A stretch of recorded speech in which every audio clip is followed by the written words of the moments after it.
All right. Hi, this is Peter Brusso for SeniorScamsPodcast.com. I'm with my co-host, Richard Bentley. Good morning, Richard. How are you? Good, Peter. How are you doing this morning? Doing great. The first time we're doing a Google, well, actually YouTube Hangout as our premium way of getting our podcast up on the web, and we also have a guest in the wings here. Frank, you want to say hello? Hello, everybody. Good. Now, Frank is part of one of our business group meetings and lives at ground zero with us out here in Palm Springs. And of course, you guys live in that area. I live out of the, well, what do you call this place? The desert. As Charles Greenberg said the other week, I live 30 minutes out of Indio and 40 years back in time. Well done. But it's a beautiful 40 years back in time, Peter. Yes, it certainly is, as long as it's not too smelly. We've been hitting a lot of smelly days lately. But anyway, okay, Senior Scams Podcast. Dick, you had kind of a really cool thing happen. You want to talk about where you went and what you saw and all of the people that were there? Certainly. Before I do, and doesn't pertain just to seniors, I just want to let everybody know there's a new virus that is going around. It's called Heartbleed.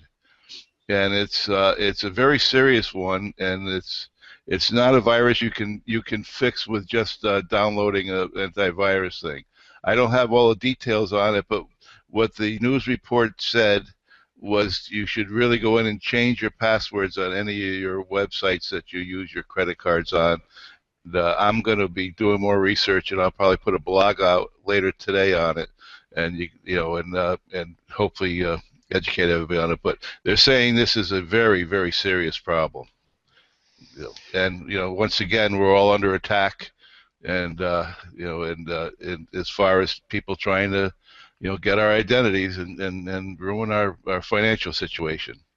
Okay, I went to a meeting in Desert Hot Springs, California, a couple weeks ago, and it was put on by the Riverside County manager's office.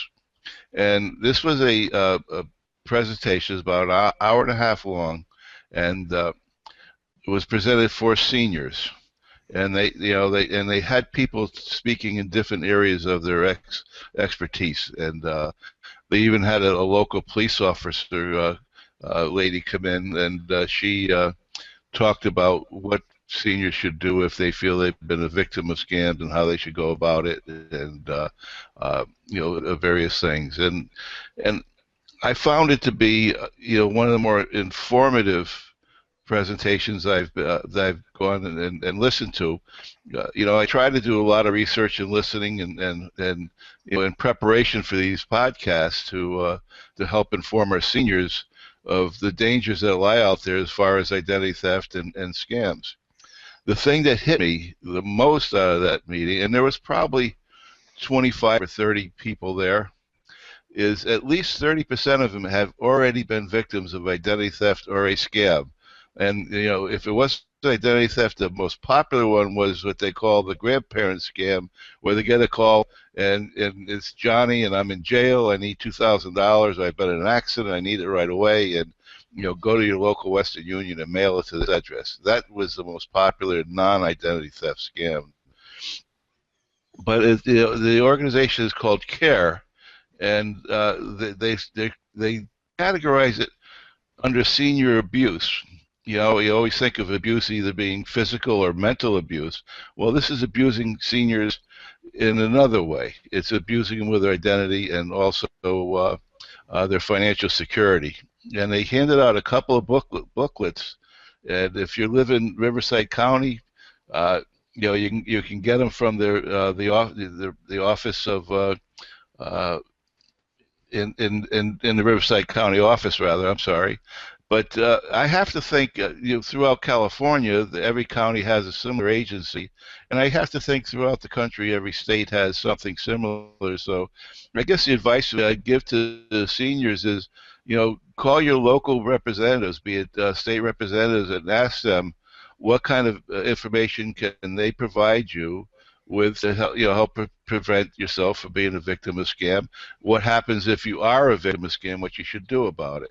I think it's as important as obviously it's super critical not to be the victim, but if you are, there are recourses where you may be able to get some of your money back. But like the gentleman that was saying at the thing, if you get that email and they ask for your information because you just won like you have, Peter, you've won the $25 million Scottish lottery. If you get that information that you've won it and you provide it with them, instantly it's probably over some country in Europe, third world country, Europe, and within a day it's probably sold to 100 different people. So it's too late at that point to do anything about protecting it. That's when you have to get hold of the authorities and get a hold of people that will help you cancel all your cards and start really all over again. Sorry for the long-winded explanation there.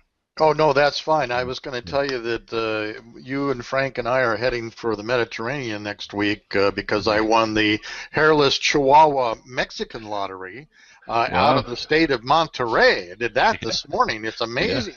All these things I'm winning, Dick. It's crazy. But, we're going to the Med, guys. You've been very lucky. You've been very lucky. Yesterday, I want to talk some more about your meeting. But yesterday I want to come around to share my screen with the amount of records that were lost. Frank's not seen this document. It's pretty crazy. But what was interesting was you went to this thing. It was how many people were there? I'd say just about 30 people. And I want to hear about tell you a little story. I want to hear about the woman sitting next to you. I was sitting next to this lady, and there's another gentleman who was sitting to my right. And when the police officer was finished with her presentation, she asked for questions. And this gentleman says, there's a lot of the senior ladies live alone. Do you recommend that they get a permit and have a gun to protect themselves, a handgun to protect themselves in case there's trouble? So the lady sitting next to me says, handgun, hell. Says, I got a 45 and a shotgun. Where I live, it'll be an hour before the police get there. They're going to find a dead body on my porch. And she had to be close to 75, 80 years old. It was just wonderful. Yeah, if Eric Holder has his way, all of us gun owners will be we have to wear bracelets, a GPS bracelet to show where we're at. Right. But anyway, that's right. Now the interesting part of that, go ahead. I'm sorry to talk over you, Peter, but I just want to, CARE stands for the Curtailing Abuse Related to the Elderly. Just so you know, when I mentioned that CARE was the agency that was doing this. So, okay. So and there's an 800 number for Californians, but go ahead and say that. County. Riverside County is 800-476-7506. And you can request a booklet. They have 2 booklets, and and I don't know if you can see it. Here's one of them. It's loaded with information. It's loaded with some of the scams that are being presented and what to do about them. So it's a very valuable thing, I think, for the seniors to get. Now, you also, I guess there were people there who had gotten scammed. Did they talk a little bit about them? Did they get up? Yes, they, like I say, I was amazed. They asked for a raise of hands for people who have been a victim, and at least a third of them had been victims or attempted victims. Wow. What I found encouraging was that there was a few people there that said I was someone attempted to scam me, but here's what I did, and this one lady was very aggressive the way she handled it over the phone and things of that nature. But maybe 3 or 4 people got up and talked about the scams, and the majority of that was what they call the grandparent scam, where some calls them. And they'll say grandma, and grandma will say, "Oh, hi, is this Johnny? Yeah, it's Johnny. Grandma, I'm in trouble. I need $2,000. Can you wire it? Go to the Western Union and wire it right away." And there are people that absolutely were going to do it, and they went to one Western Union office, and luckily the agent there said, "Wait a minute, you might be a victim of a scam. We've been hit with this a lot. So why don't you call your uh, your parents or your grandson and make sure that it's not a scam. And on a side note, I was visiting with the gentleman that used to uh, run the company that I work for, and he got that call, and he was about to send out the money to to help bail his grandson out, and luckily his grandson called him on another matter. Oh, And he really? said, "Hey, wait a minute, yeah." So I think that's the biggest one going right now for seniors. And one of the advice that they gave was, when you get that call, don't be pressured into making a decision right now. Say, listen, I'll call you back. Give me your phone number. I'll call you in an hour because I want to check with so and so. I want to make sure this is legitimate. If you got someone saying they want to fix your roof but you got to sign the papers now, don't do it. Wait a day. Call someone you trust. Call your son or your daughter or whatever and check it out. But don't make any decisions on the phone. And obviously, don't give out your Social Security number over the phone to anyone. One of the things that is very clear is Social Security number is not an identifier. Okay, when they say we need to identify that who you are, give me your Social Security number. That's not an identifier. No agency will ever ask for your Social Security number over the phone. It's legitimate.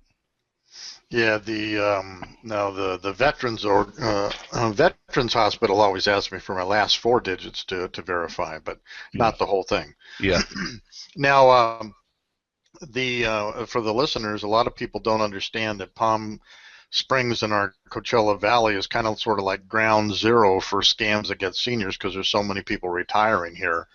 And I think that, as a matter of fact, I know somebody that got scammed and went to Western Union, like you said. Now, in his case, he's a senior out here, but they got a hold of his emails from Yahoo and found his best friends in there and sent him message from one of his best friends that he's in Scotland, got robbed, lost his luggage, his passport. He needs $2,000 to get back. Please help me.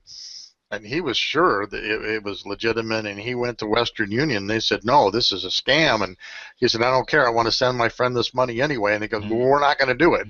And it turned out that Western Union saved him from $2,000. Yeah. Well, I think someone has publicized this within Western Union, and maybe the CEO or the management, realize what's going on, has alerted all their offices and their agents, and they should be commended. I think that's a great thing they're doing for the seniors. Oh, absolutely. We probably should try to get them on the show. Some representative on the show, because they certainly are like the front line to protect the seniors from, doing something they will regret. Yeah, absolutely. But still, the grandson is either in jail, got DUI, has to get bailed out, or the grandchild scam where they didn't know they had a grandchild. That's the twist of that one, Hi, Grandma and Grandpa, guess what? And I need some money. Yeah. So I guess that's the number one scam, which was surprising to me. Yeah, I think it is, and the reason for it is it's fairly simple, because what they do is they'll call up, and if it's Grandpa, a male answers, it's, "Hi, Grandpa," and then the grandfather says, "Oh, is this Johnny, or is this Sam or Bill?" And right away he has a name, and he said, "Yeah, this is Bill, and I'm in trouble." So that's how they get the name of the grandchild. Right. Let me share a screen here in a minute. And see if I can get over there to Senior Podcast here. Hang on a minute. And I need to get over here. That's my Google Hangout. Senior scams. Okay, yeah, let me get us over there now. Right. This is a bit new for me yet. Everybody, please hang in there with me. And let me know when you got that screen. This is our regular podcast channel here. I have it now, Peter. Okay, good. And then the second button in here are our podcasts, and here's our list of podcasts here. But people can find some very interesting stuff here. We started to develop the tools. The golden rules is one of the ones we did. Right. And I actually listed up here one of the letters that I got from HSB Bank, where of course their return address, dig this, Frank, if you can see it, is test@supersky.com. Supersky. Now, yeah, so I don't know who Supersky is, but I can tell my hairless chihuahua one though. I mean, it goes right to hairlesschihuahua.com, so I'm sure I've won that one. Here's, of course, Charles Greenberg. But we try to get on these where we continually show, and this is the ITRC one, which is a really good website. We might go over there and take a look at that. This is the identity resource one that we found for people. And so it's a pretty nice website to go to for a good resource. And then what I'll do is I'll come back over here, and in a minute I'll share the PDF. But so these senior scans come in a whole bunch of flavors. But now let's go further with the story, Dick. Now you do a lot of cold calling in your day, still do, and so you ended up calling these people because we want to piggyback on their coattails, so to speak, to get the word out to seniors. And actually, Frank, one of the things that we haven't done yet was we want to deputize seniors. So we get into these organizations, and you're laughing, but it's a brilliant idea, I think, to deputize, empower a senior inside these groups and have them refer to our senior scams, come on board with us, talk about the scams, really get a buzz going so that it's not a topic that's news to any senior, but rather it's a coffee topic. What do you think? Well, I was going to say, since we're talking to seniors, and obviously I am one, I can use this analogy. When you first mentioned it, my first thought was a bunch of Barney Fifes out there in the community, right? And Barney had always the best of intentions and was pretty bright for his facade, but man, did he uncover some good stuff, and I think that's a brilliant idea. In fact, I would like to volunteer to be one of the first Barney Fifes in your posse. Okay, well, we have to figure out, I was thinking that there would be some little booklet, some ebook to download and go through, take a little test or something like that, and understand the culture that we're trying to get to. Very much like our business stuff that we do, Frank and Dick, there's a culture that we try to either maneuver them into, but that we all understand what that culture is. And I think the senior scams culture is that, shoot, these people we're all getting over inundated with technological scams that really are tough for them because they just don't understand the technology, but they're using it because their grandkids and their kids have got them on Facebook and YouTube, and they're just wide open, and that's the thing. So, but the deputizing, we're hoping to be able to spread that across the United States in these senior pods, these senior groups of retirements. We only need one Barney Fife, as you might say. You do get one bullet for your gun, by the way, but only one. And but that whole concept of getting the word out is what Dick was after. So getting back around to this, so Dick, you got this woman's name, and you gave her a call. Tell us about that a little bit. Yeah. Well, when I was at the meeting, after the meeting, I went over and introduced myself to this lady, and she's a coordinator of District 4, which is the Riverside County, and that goes, all the way from Riverside out to Blythe. So it's a big county, Riverside County is. So, and I talked to her and I explained to her what we've been doing, Peter, with our podcast and what we're trying to do. And like I told her, I said, this is not a commercial venture. That we're doing this because we see the need, and and I mentioned that you have the skill and the technology, and it have kind of brought me along with it. And we're really doing this because we think it's just that important to of a project to get the information out. And it's very very nice lady, and I said I'll send you a link, and I'll give you a call in a few days. So I called her, uh, and she was very enthusiastic. Usually, I'm not used to when I make a cold call having someone really want to talk to me. Usually they're hanging up on me or or they're not interested. And she said she was very impressed with him. She had brought him to her supervisor who liked him, and there's thinking about sending him to other agencies. And what I asked her is there a way that we can get some visibility through what they're doing, even if it's just mentioning, the scene, the website when they do the presentations. And she said they're very interested in trying to do something, but obviously, it's a government agency and they have to go through channels and everything. And she was going to get back to she said, hopefully by yesterday, actually. So I think what I want to do is I'm going to give her a call again, and maybe I'll send this link over to her and ask her to look at it, and invite her on to do a podcast with us too. I think she would be a great guest visitor for to talk about what Riverside County is doing to help seniors. Mm-hmm. Okay, great. Yeah. And so I also have ready to go here my screen. I'm learning this software more and more. Now, what you see on the screen, now, Frank, you've never seen this, but if you look at this, these are, and this was as of March 11th of this year, so 3.5 months roughly.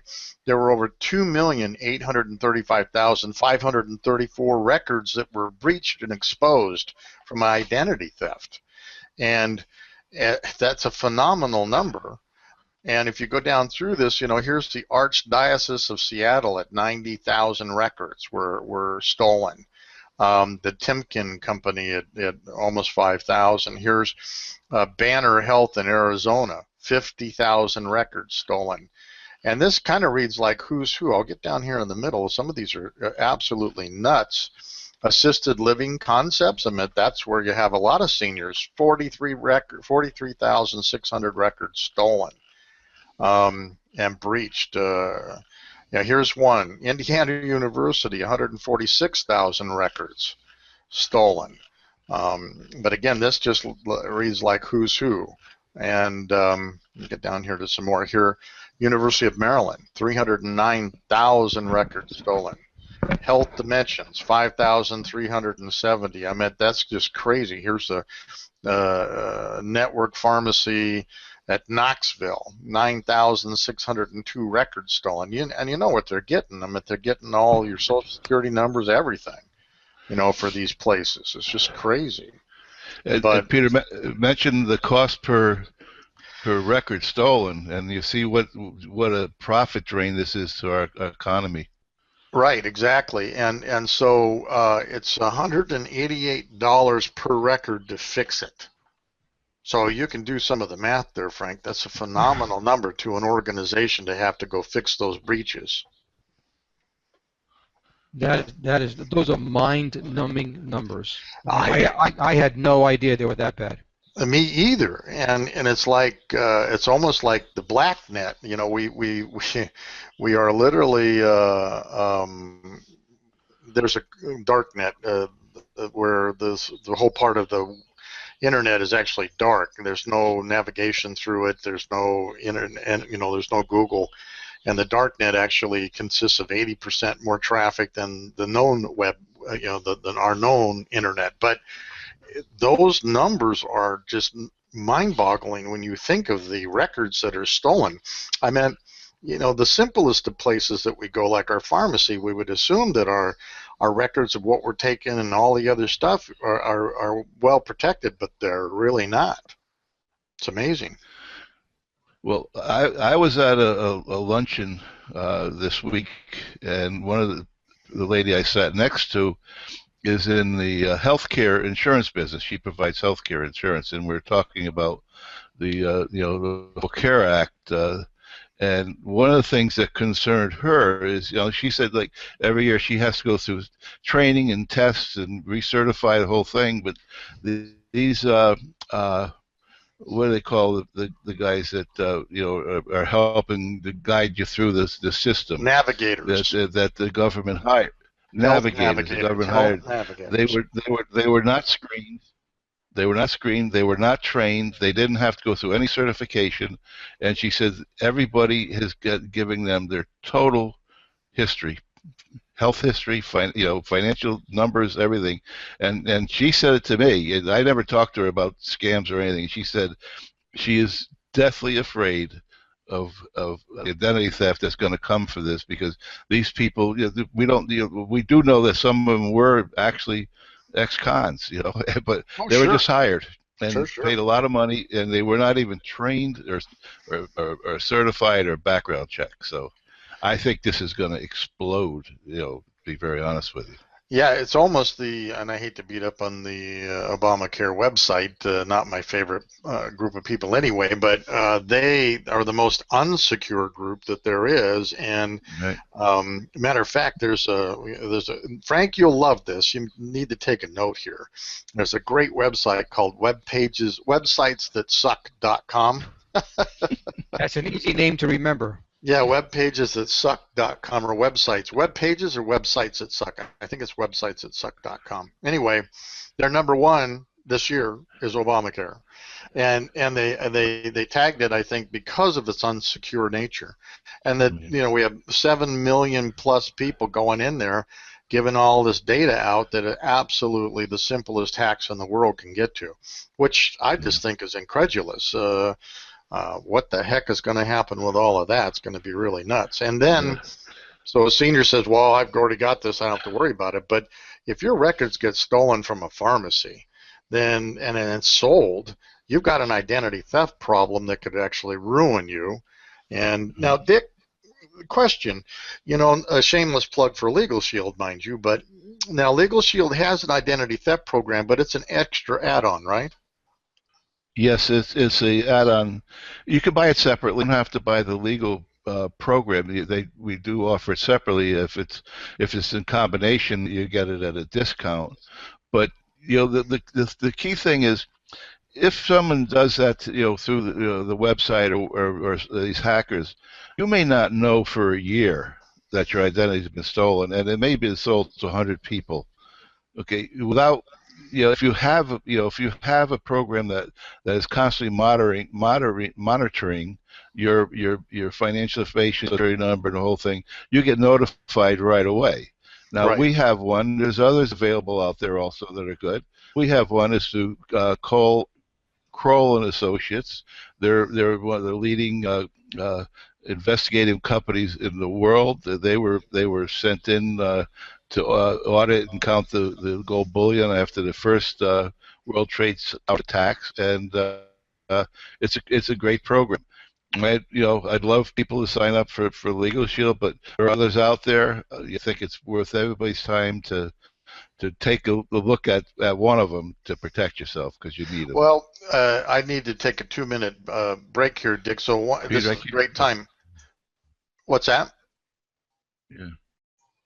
What was that, Dick? No, I couldn't hear you. I couldn't hear you. I couldn't hear you, but I can now. I'm going to take a 2-minute break. I'll be right back. Why don't you and Frank batter around a little bit about the identity theft, and because the seniors need to understand what the options are out there. So why don't you guys bat that around, and I'll be right back. Right. Okay, Dick. Okay. Dick, look, can I give you my first reaction? Obviously, it's my first time I listened to most of this, and you and I have known each other, as it turns out, for over 40 years, but we reconnected about a few months back. Right. This is upsetting. Our two most valuable and vulnerable assets, in my opinion, and I think in a lot of people's opinions, are our children and our seniors. And we have to protect both, because our children are our future and our seniors are our legacy. Right. Why isn't what I've just learned in the last few minutes from you and Peter, why doesn't everybody know this? Why isn't there a public outcry? Well, because I ask myself the same question. I just think that people aren't paying attention. There's, you won't get into the who says this, but the low information voters. I think we have low information people that, they hear theft and they say, well, it doesn't matter. I'm not, I don't have any money or whatever, and they don't take until you get hit. You don't take it seriously. It's. I think that's the bottom line. That until somebody, or they know somebody. I mean, my best friend a couple of years ago got hit with it, and it was a nightmare for him, and months and months and months of working on it. So that, I think it's just not uh, it's not glamorous, and I think, if you unless there's this announcement today on this new one, unless there's the target hit, around the holidays, those type of things, it doesn't make the news. It doesn't make the ABC news. It doesn't make the cable news. You may see an article in the paper. I read the paper every day, and pretty much every day there's something in the local desert paper about some form of scam. I mean, right down to the church I go to, someone's passing all counterfeit $100 bills to the church. I mean, it's a never-ending cycle. So when you ask why is it more of an uproar, I don't think the news services are giving its due justice as the epidemic that is, and two, I don't think people are paying attention anyways. Again, I see Peter's back. There's just one quick comment. Again, and I'll clean this up because I know this is going over the years. This really frosts my frosted flakes. More people know about Kim Kardashian's baby's name than they do about people preying on their parents or on their grandparents, and that really frosts me. Yeah, I'm sorry. Again, I'll get off my Barney Fife. Here we go again. Thank you. Well, you can see, and we kind of stumbled into this whole idea. Dick brought it up, the senior scam stuff that's going on, and the more we got into it, then Frank, I use this podcasting as a tool to get things really started. And it's not gone anywhere yet, but we do have some people watching. I can see that we have a couple right now, but first time we use this venue, but it needs to get out there. And the stories that we've told are just crazy stories. I mean, you wouldn't think of. There was one woman, a couple, that the guy befriended them in in a senior retirement area, and then he produced documents that he won the Scottish lottery and was getting to his $46 million, but it was going to take a little time with this thing and that thing, and he asked them for loans and stuff. And do you remember what the amount, Dick, was? He got over $5,000 out of these people in little bits and pieces, $700 here, $1,200 there. And they did it, and they believed him. I mean, God bless. We don't want to get so cynical that we don't believe anybody. But like Dick says, trust but verify, so to speak. Give it to your family to look at, whomever. And kind of like, Frank, all of us over 60 people are, got a little brain trust going on to help other entrepreneurs and other people. And I think that same kind of application of strategy needs to be done for every senior. That, hey, I just got this offer and I'm really excited by it. Can you check it out? What do you think? Get that public stuff going on there. A mastermind group of people around you to look at what's happening. Right. Peter, I think, you mentioned they did it in small increments. One of the strategies these people, I was reading an article on this, use is they'll ask for $25 for something, for a charity, a bogus charity, and they'll ask 10,000 people for that, probably get $1,025, and it's such a small amount, no one pays any attention to that. One individual pays attention to it. So, I don't trust anybody that I get a phone call from, to be very honest, unless I know them personally. I got a call from supposedly a health agency, and they asked me for my birthday, and I said, no, I'm not giving my birthday. He said, why? I said, I don't know you, and I don't know why you want it, and if you're calling me, you must know my birthday. He said, well, we're trying to verify who you are, who you say you are. I said, you called me. I'm sorry, it's my health insurance provider. I would not give him the information. And then finally, she's asked me an Aquas question, and I answered it. And she's okay. I know you must be Richard Bentley. I said, well, I am. You called me, so and I Yeah. said I appreciate your concern about talking to the right person, but I don't give out personal information to anyone over the phone unless I know them for a fact. And as far as I think the encouraging thing that for me was going to this meeting, and it's put on by the Department of Public Social Services, that CARE program, and seeing that they spent an hour and a half and got to at least 30 citizens. And the one thing they said that really had an impact to me was, to the 30 people sitting there, you probably don't need this information. You're here, so you're aware of it. Everyone, tell your neighbor, tell your friend about this program. So it's encouraging to see them, the government, at least the County of Riverside, taking the time to educate the seniors in the Riverside on what the issues are. So maybe if they get a groundswell going, and we sure love to be part of it, we can get to a lot more people. Well, there's so many seniors, and these senior centers. We were just at one a month or so ago. I gave a talk at was it Shadow Ridge, Dick? Was it Shadow Ridge? Yes. Yes. Yeah, and I was shocked at the technology that they had in their computer room, and all these people came in, and we had matter of fact, it's up on 101marketingpodcast.com.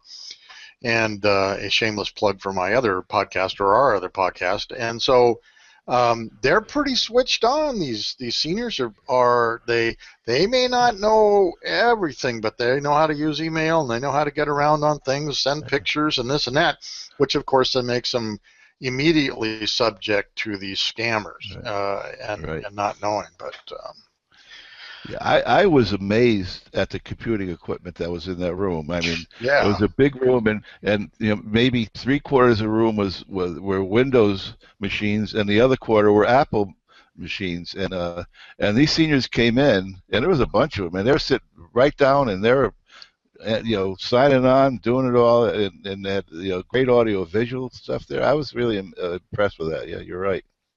I'm going to navigate my way over there, and we'll be able to see this in a minute here. But okay. Yeah, I like what Frank had to say. The whole concept of our youth and our seniors are the big thing that we really need to embrace. Okay.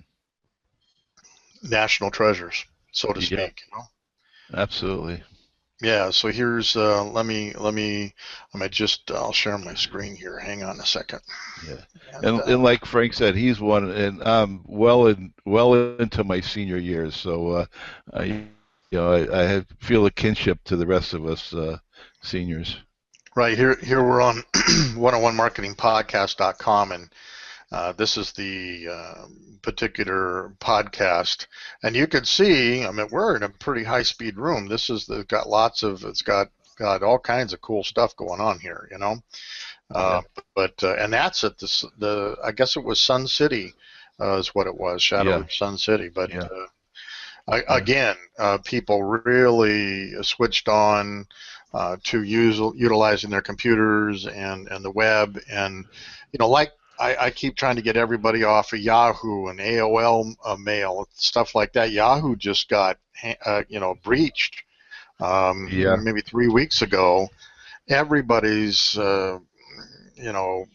address book got stolen. And so people say, okay, so what? And from the computer side of life, the so what part is if all of a sudden you get a message from one of your friends, or your friends get one of the messages from you, saying, hey, I just got this dog. Do you think it's the ugliest dog you've ever seen or what? Click on this link to go see the picture. And they click on the link, and it may actually be a picture of a dog. But what happened is they just installed a keylogger on your machine. And what that keylogger does is it logs every keystroke you make and sends it to the bad guys. So if you use any passwords that get into your bank account or anything else, they're gone. Yeah. And it's that bad. And so I used to think in the beginning, well, so what if they got my address book? Doesn't do them any good. Well, boy, I couldn't have been more wrong than not. Yeah, I changed all my passwords as soon as I got that. The thing of it is, though, I've received emails, one, say, from my brother-in-law, and and I know my brother-in-law, and this is not an email he would send me, and there's a link there, and it says, "Hey, look at this," and if I clicked on it, I would have been in trouble. So Yep. just a tip is, if you get an email from someone you know, if it's out of character, if you know the person well, if it's out of character, don't don't open it up. If you get email from acquaintance that you haven't heard from in a year, and it say, "Hey, look at this," delete it. Don't open it up. So that's a couple tips I would give on that. Yeah. The other option is to call them. If you have the option to Yeah, call them, did you send me an email with a picture? yeah, Oh yeah, yeah, that's my whatever. Then it's okay. But yeah. other Yeah. than I've that, I've done that on occasion with him, but I just how that important and wants me to see the picture will call me and tell me about it. That's yeah, my you, philosophy. you're getting real cynical in your old age there, Oh, Dick. you have to have a healthy dose of skepticism dealing with the world nowadays. Yeah, absolutely. Well, we're coming Yeah, up on nine yeah. minutes to go here. Okay. So, Frank, do you have any questions for us about senior scams, or want to share any senior scams you heard about? Well, I'll tell you, I thought I was pretty savvy, but now hearing you guys talk, I'm not savvy. I'm not savvy. Number one, I've got to be more vigilant, and thank you both for making me that, be more vigilant. I just moved here from Orange County 2 years ago, and I did some work with the Council on Aging. And I assume most counties have a Council on Aging, or at least they do here in Southern California. And I think you guys should get in touch with Julie Shane, who is the frauds lead person down in Orange, or I think in Orange County. And I bet you there's council on agents in every major county here in the states that have to know about you guys, have to know about your podcast, and listen, let their people know. Um, because until we catch these, I guess I can use this term, bastards, these bastards that are preying on our senior citizens, uh, we have to be vigilant, and we need to be careful. And isn't that sad that we have to do that? But it's a known fact. We have to, or else we will be scammed, and that is a damn shame. Right. You're absolutely right. It's a shame, but it's the world we live in now. I mean, Yeah. we talk about, when I was a kid, I didn't have to report home every 5 minutes to have my I was brought up by my grandparents check in and all, but it's a different world. Now you keep an eye on your kids because there's predators out there against them. It's the same for seniors. I mean, it's the world we live in. Good, bad, or indifferent, that's reality. It is what it is, for Yes. sure. Yeah, Yes. that's unfortunate, but absolutely true. All right. Well, next is our 10th senior scam, and I hope to be able to get that syndicated. Our whole program out in syndication. So let's do some homework, Dick. Why don't you come up with two scams we haven't heard from, and Okay. I'll try to get two.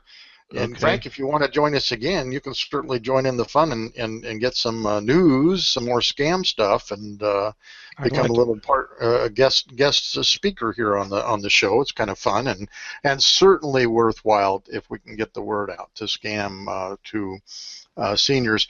And one of the things that Dick and I have been trying to do is to get to the four golden rules, or the golden rules of how to ferret out a scam quickly.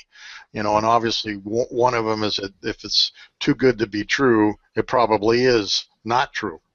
you know, and we also have pointed out that if there's spelling and grammatical errors in what you get in an email, that's a huge sign that it's a non-English speaking person.